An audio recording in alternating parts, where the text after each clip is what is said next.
Wendy, welcome. Thank you. Thank you so much for being here with us. It is a pleasure.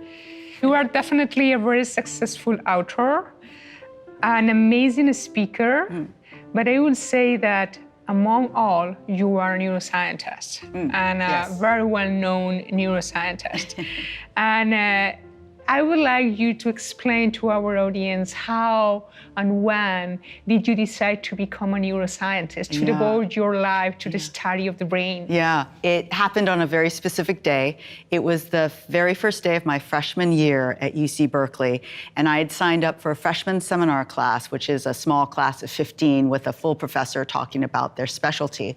And the topic that fascinated me was this class called The Brain and Its Potential. And it was taught by Professor Marion Diamond, who I didn't know. I just walked into her classroom.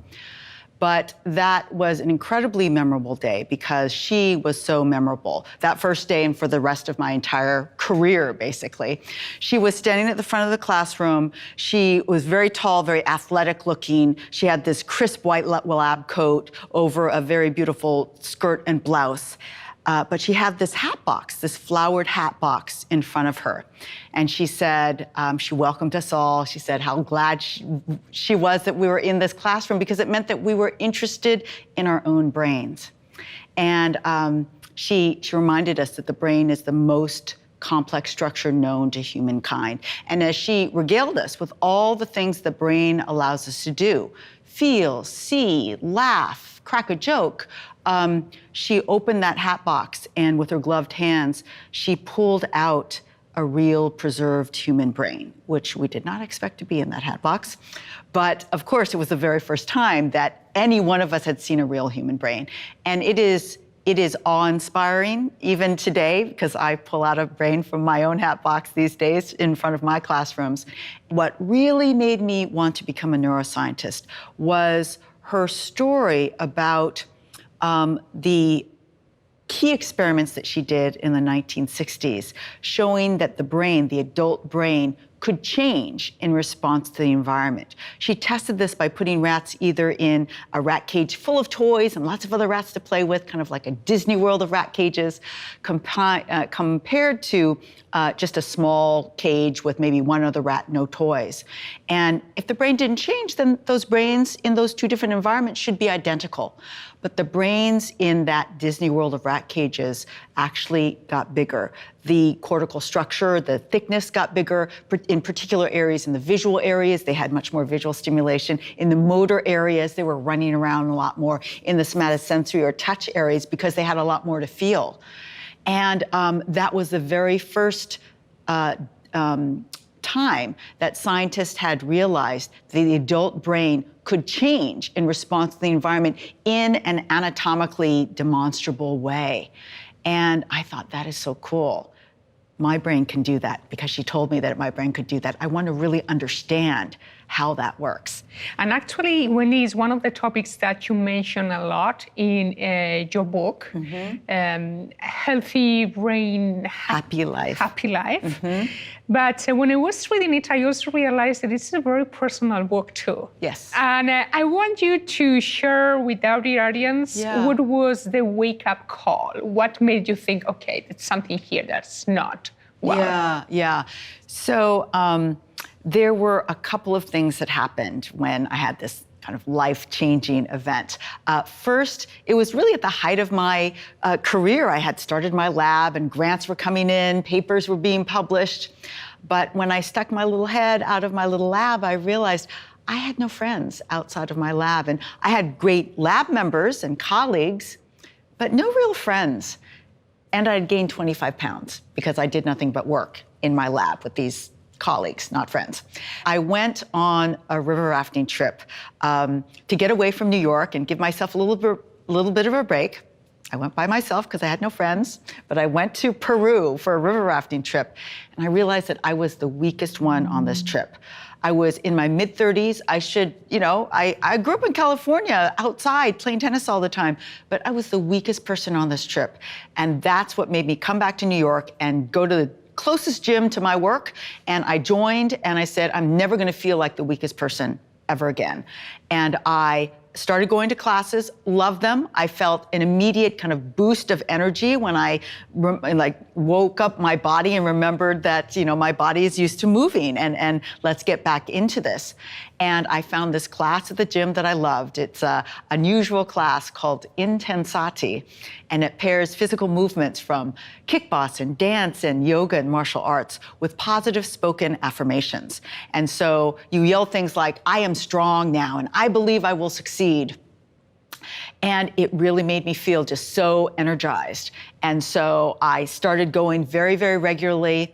Eventually, over a year's time or so, because 25 pounds is a lot. I lost the 25 pounds. But then what really changed my life and my career was one day I was sitting in my office writing a grant, which is something we do all the time as scientists. And I had this thought that went through my brain that had never gone through my head before, which was, grant writing is going well today.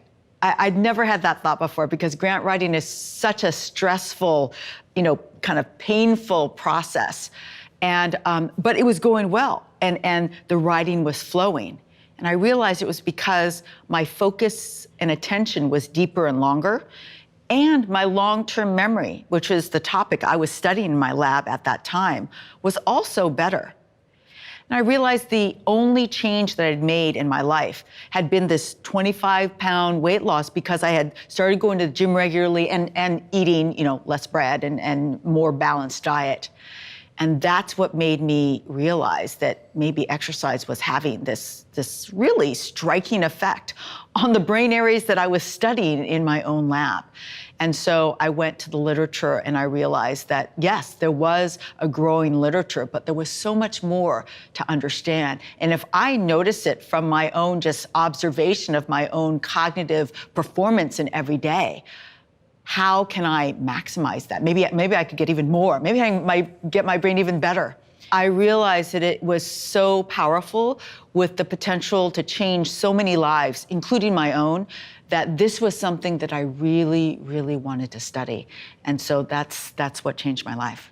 How was that process for you? Because that meant doing something that in this case was exercise that you have not done for many, many years. Yes. So it was like pushing you out of your zone or comfort. So tell me a little bit more how you dealt with that.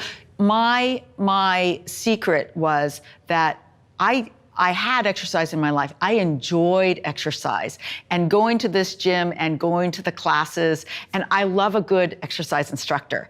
And I love good music. So I really rediscovered this enjoyment of just that community. Oh, by the way, I made lots of new friends at the gym. So that solved that problem as well. But I truly enjoyed it.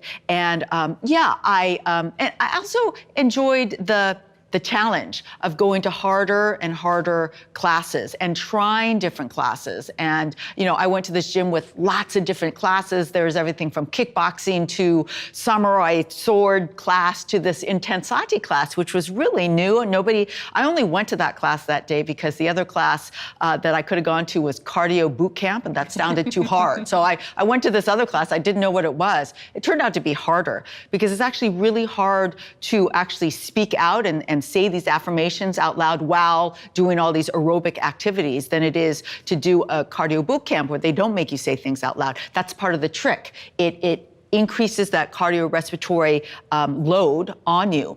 And at the same time, it's a psychological tool because if you say these positive affirmations, it heightens that mood, that natural mood boost that you do get with exercise that I ended up studying in my own lab. So exercise is actually stimulating neurotransmitters that are improving your mood, neurotransmitters like serotonin and dopamine and noradrenaline and endorphins and enkephalins. So it's creating, I like to say, it's creating this kind of bubble bath for your brain when you're exercising because you get this infusion of these positive neurotransmitters. So I want to focus on that because when you realize the impact that exercising was having on your mood, on your productivity, let's say, you decided to switch your, let's say, career focus and start doing this research on the relationship between the exercise and the brain. Yes. So Wendy, what have you learned about that? I mean, how does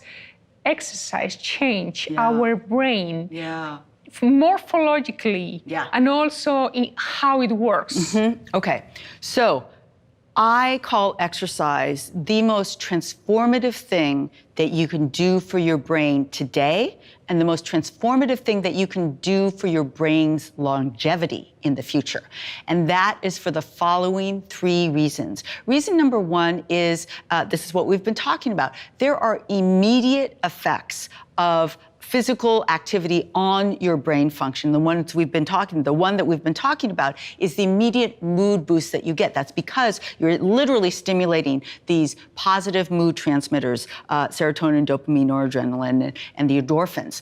But that's not all. You're also enhancing the function of your prefrontal cortex. So your ability to shift and focus your attention is demonstrably better, even after a single workout. And this is part of the work that I've shown in my own work, research in the lab. A single 50-minute workout, that's a medium to high level workout, significantly improves your ability to shift and focus attention on a number of different tasks. So that means that if you're in a situation where you want to be in good mood and want good focus, you want to work out and have that workout in before you enter that situation. So that's reason number 1, there are immediate benefits. But those benefits, it's not like my one workout is going to change my brain for the rest of my life. It's a more acute effect. The real transformation happens when you do what I did, which is start to change your exercise regime so that you're actually improving your cardiorespiratory fitness. I got so much more fit in that area, and I continue to try and maintain my fitness and increase my fitness. So what's happening there is with long-term activity, you are literally changing the brain. And the most important way you change your brain is you are stimulating the birth of brand new brain cells in the structure that I had studied for 25 years before I switched my research, which is the structure critical for memory, called the hippocampus. So brand new brain cells are stimulated to be born when you're exercising. And those brand new brain cells work better than the cells in your hippocampus that have been there since you were born. They're more excitable. They get incorporated into memory circuits more readily than the cells that have been there. And they make your memory work better. So I think most everybody, if asked, would you like a better long-term memory? I will. Yes, the answer is yes. And so this is so critical. What I'm telling you is that regular physical activity can work to make your memory work better because it's stimulating new brain cells to be born there. There's only 2 brain areas in the adult brain where new brain cells can be born. One is the hippocampus that's stimulated by exercise, and the second is the olfactory bulb that's stimulated by lots of smells. So if you enrich your olfactory environment, you get many more olfactory brain cells. But the hippocampus is what people are very, very interested in. Why? Because it's important for our memory. You use our memory every single day. I want a really good memory. And number 2, the hippocampus is probably the number 1 brain structure that is affected in both aging, dementia, and the most common dementia is Alzheimer's disease. So what you're doing with regular exercise that enhances your memory function today as active people before we reach the golden years is we are building up the strength, the size, the number of synapses, and the memory capacity of the hippocampus so that it takes longer for normal aging to get at the hippocampus and start to cause memory deficits. And if you have dementia and Alzheimer's disease, for those plaques and tangles to attack the hippocampus, which they do, and attack it enough so that you start to see those early signs of dementia, which is, can't remember, what day it is that they were supposed to have this appointment or that appointment. How much exercise? Yeah. Do we need, does a person need, in order to start seeing these benefits? Yeah, the most common question I get is, tell me the least amount of exercise that I need to get all these great effects. And so let me tell you what we know right now. which is the recommendation is 3 times a week, exercising 60% heart rate max or more for about 45 minutes to be able to get this. But that is too general, because you may be different than me. You may be more fit or less fit or have a different genetic background.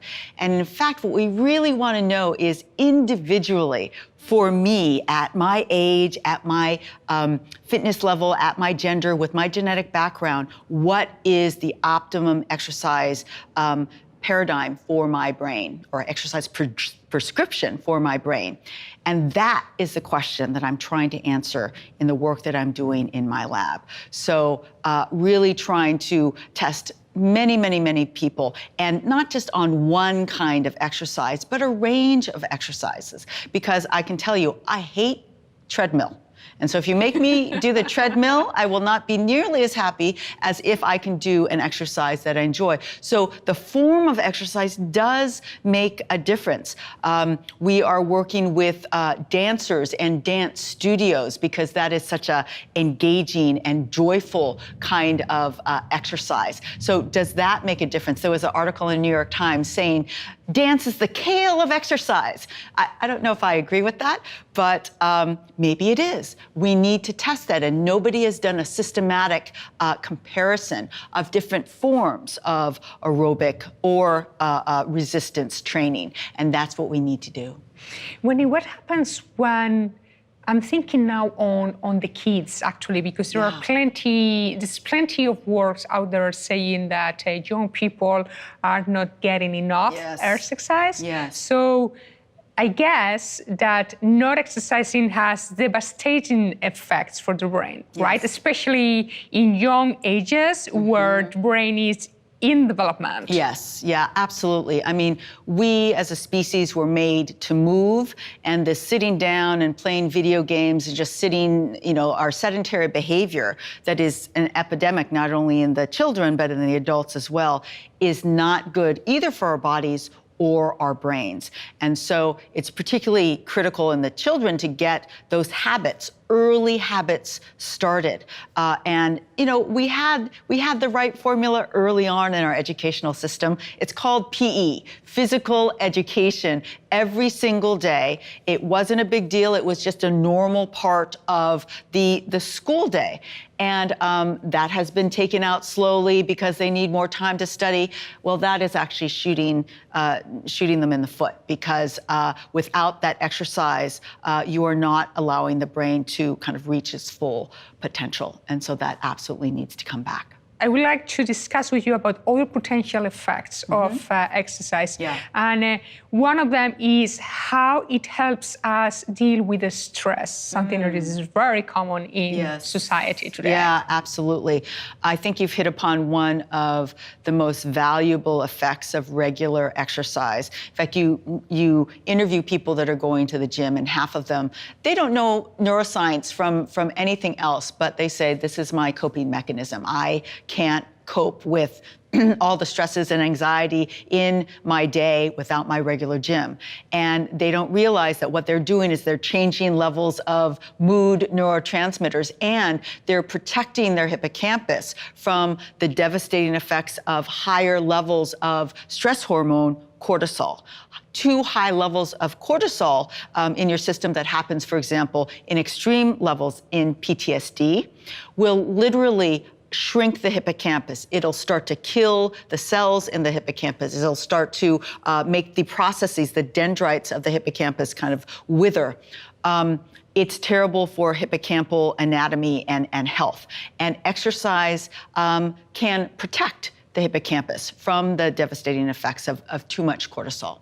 So what happens, because PTSD is kind of, let's say, an extreme example, but what many people are exposed to what is called toxic stress or chronic stress or long-term stress. Right. So what's the impact of that on our body? Because obviously, we have biological mechanisms in order to cope with the stress. Yeah. But if that's a situation that keeps going and going and going, sometime, I guess, I want you to explain this to us. Our body, our brain is not capable of dealing with this anymore. Yeah. And so chronic stress has devastating effects not only on the brain.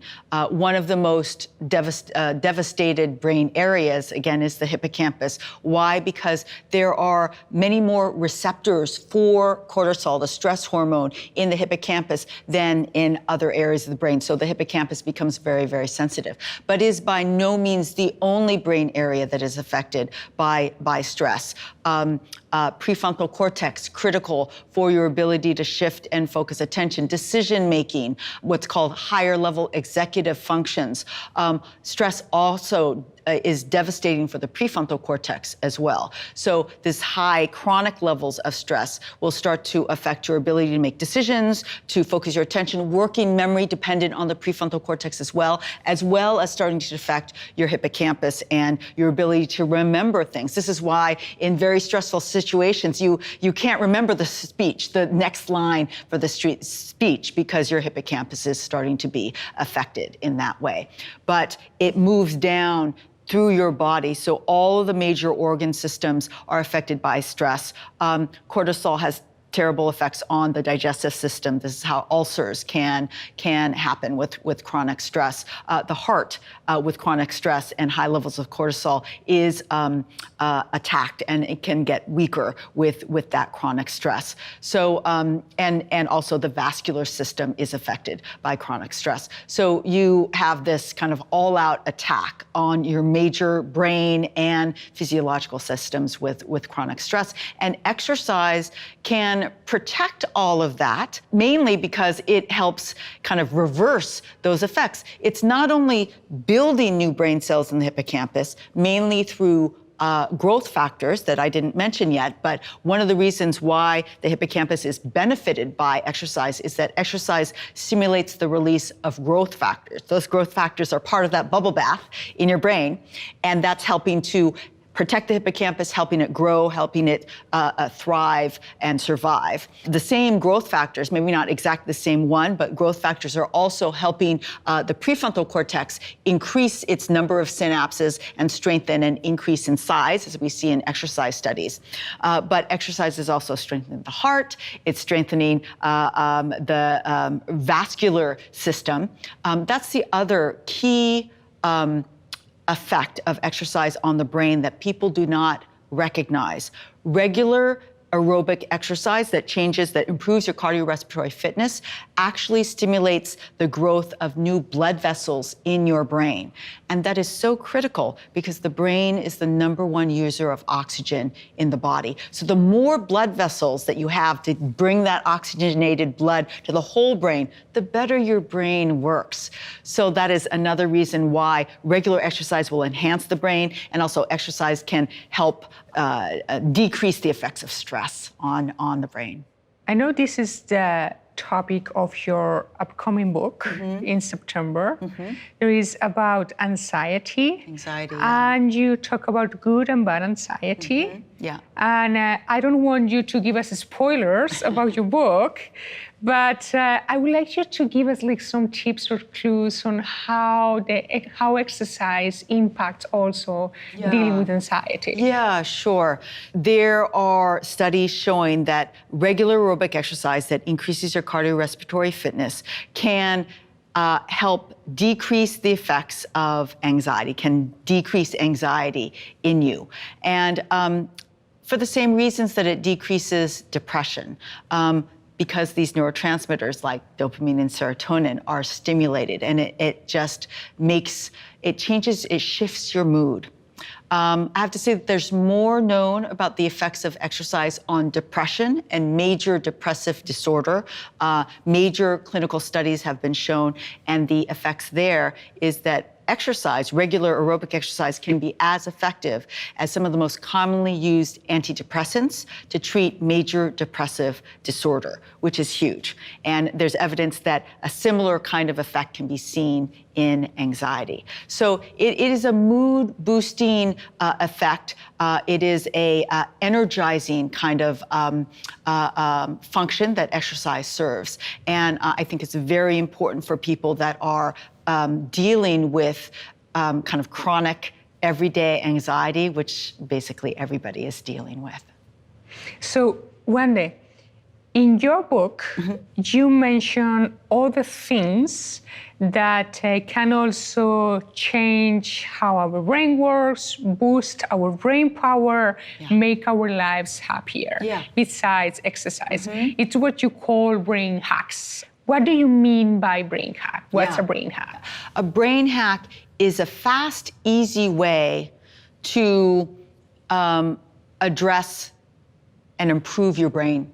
So exercise, there's exercise brain hacks. Easy way to do it. You don't have to go run a triathlon. You can put on your favorite song in the kitchen and dance in the kitchen, for example. So that's a great exercise brain hack. But every chapter in Healthy Brain, Happy Life has brain hacks at the end to allow you to implement the ideas that we talked about in the chapter in your everyday life. And all of them were designed to be 4 minutes or less.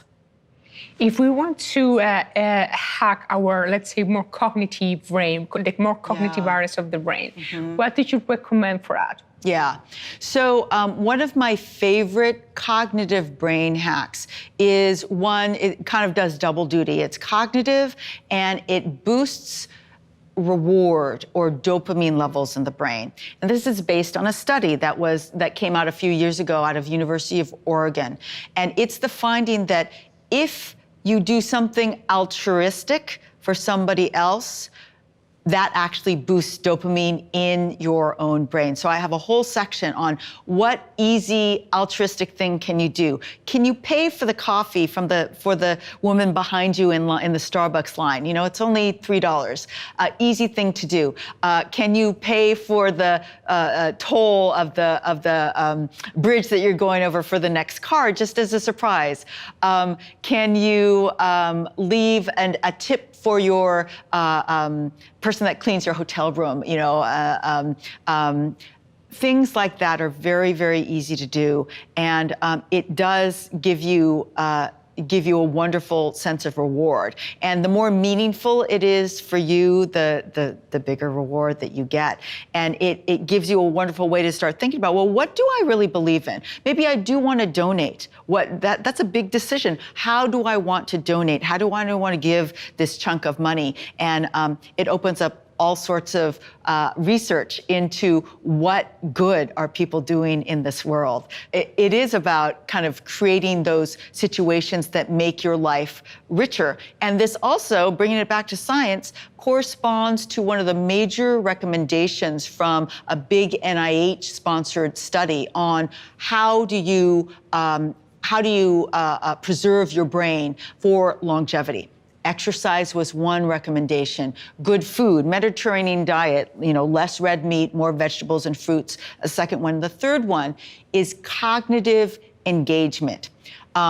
This means complicated things that you challenge yourself with, learning a new language, starting a new job, starting a new research program in your lab, for example, are all things that will definitely promote brain health and activity. And part of what I'm sure was contributing to those rats in the Disney World of rat cages is they had more cognitive enhancement because, yes, they were running around, but there were more rats to play with and there were toys that were being changed out every single day. They were just joyously playing with lots of different activity, lots of different elements in their cage. And that creativity can be reproduced in our own lives. You mentioned, Wendy, relationships, and actually this human interaction is always considered the #1 ingredient for happiness. Yes. And there is a very moving story actually in your book when you describe how you decided to change your relationship with your father. Yes. Yes. Once your father was diagnosed with a neurological disease, that I want you to explain that. And how you made that relationship more emotional. And then the impact of the emotions in all these process. Yeah.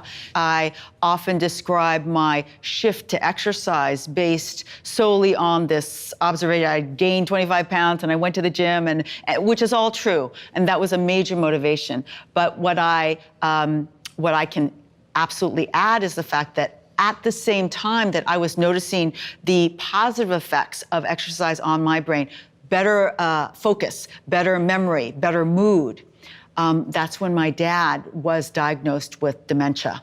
And everything that I saw enhanced in me, he had this huge decrease in these cognitive abilities. Very, very smart man, electrical engineer in Silicon Valley in its early days in the 70s, always very, very smart, engaged, always reading something. And one day he came home from his afternoon drive to the 7-Eleven, which is only about 7 blocks away, to get his afternoon cup of coffee. And he told my mom he had a hard time finding his way back home. The hippocampus is critical for spatial memory, just like that. And that's when I knew that there was something really wrong with his brain. And so I went and found him a great neurologist, and he stabilized. He wasn't feeling very well at that time, but he got better, but his memory never came back. He was still the same person. His personality was the same, but clearly he had a hard time remembering the things that we always remember. And I realized then that I wanted to change our personal relationship, because as a third generation Japanese American, we're always, as a culture, very polite, very friendly, but never very affectionate. So I never as an adult said, "I love you" to my parents. Never, because that's too emotional. So we just never did that. And so, but with all of this happening, both parents, getting older, I realized that I really wanted to say that. And so they live in California and I live in New York. And I realized I couldn't just start saying it, out of nowhere on our weekly Sunday telephone calls. So I decided that I wanted to ask permission. That would be the appropriate thing to do. So I decided this one Sunday was going to be the Sunday of the big ask. And I started to get really nervous about it and kind of annoyed. It's like, I have to, as an adult, I have to ask my parents permission to say, this is ridiculous. I don't really want to do this. But the truth was I was just scared, because I didn't know what they would say, because I'd never asked them this before. And if I was going to ask, I really didn't want them to say no. So I knew that the only way to find out was to ask them. So this one Sunday, I kind of got myself ready and I called. And the way these telephone calls work was my mom would always answer the phone and I would tell her about my week. And then she would go get my dad and I would tell him all the same stories about my week. And then I'd say goodbye and I called him back the next week. So my mom answered the phone and we shared about our weeks just like we usually do. And somewhere in the middle of the call, I said, Mom, did you ever notice that we never say "I love you" on these calls? And what do you think about saying that, at the end of these calls? Silent. There was a very, very long silence, because I'd never asked her anything like that. And I wasn't surprised, but I found myself holding my breath because I didn't know what she was going to say. And after a very, very long pause, she said, "I think that's a great idea." I thought, thank God. So I was trying to play it cool, and I said, "That's great, that's great." So we finished our conversation, but then I kind of felt the mood get a little bit more tense, kind of like two lions circling each other, because we both knew that the conversation had come to the end. We told each other everything, and that it's one thing to agree to say "I love you," but it's another thing to actually say it out loud. So I said, "I love you."